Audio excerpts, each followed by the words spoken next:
welcome to this segment. I'm really pleased to share with you about our upcoming Building God's House program. My name is Roger, and I've been really fortunate and blessed to be leading this activity. Firstly, I want to thank the many of you in our cells and all across the church that have just banded together to help us in one way, shape or form, from donating items for sale, from your time in cooking, from raising funds through so many different ways. I just wanted to say a big thank you. It's just great to see how the momentum's building and everyone's getting behind this whole Building God's House program.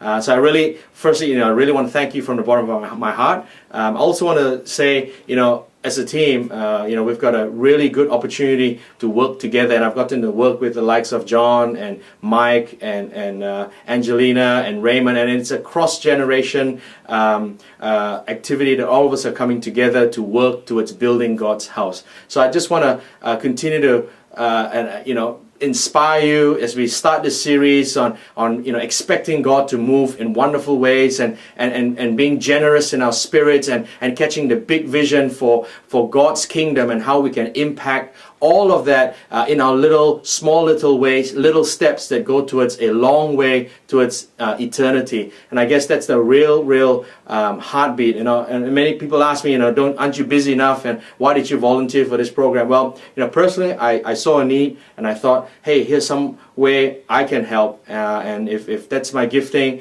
and it's the same with everyone in our team, we lend our time, and so it is with yourselves too. You lend your gifts, your talents in any shape, way, or form towards building God's house. So yes, on one hand it's the money, but it's also time and effort and gifts and all that put together towards building God's kingdom, and that's a real buzz for me. So God bless you, and I look forward to hearing and working with you in the coming days. God bless you. Hi, my name is Pastor Chris Ong, Executive Pastor at Full Gospel Assembly Melbourne. Well, you've just heard from Roger Xiao, who's heading up our Building God's House project team. I think we're really in exciting times, and we're so thrilled that you've come along for our second cell group session. Today we're looking at the spirit of generosity, and I get the privilege of introducing this topic to you. I was actually wondering if you've ever noticed that some people are more generous than other people. And I wonder if you've ever, I know you've certainly, as I have, gotten a lot of pleasure from dealing with truly generous people. It's a great joy to be around people who are generous, not just with their money and their time, but generous in spirit. People who are genuinely generous with things that are even free. A non-generous person, I tell you, can be stingy even with things that are free. So they do not offer smiles often. They're not generous with their encouragement.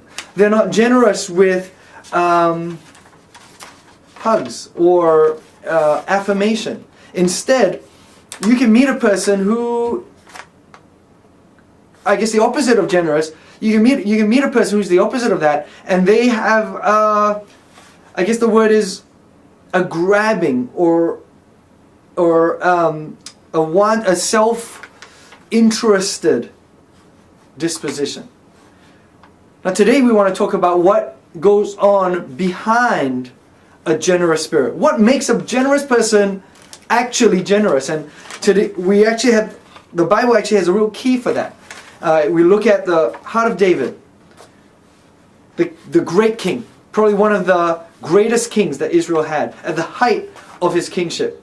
And yet he showed the greatest amount of generosity at that point. And we're going to look at what makes him so generous.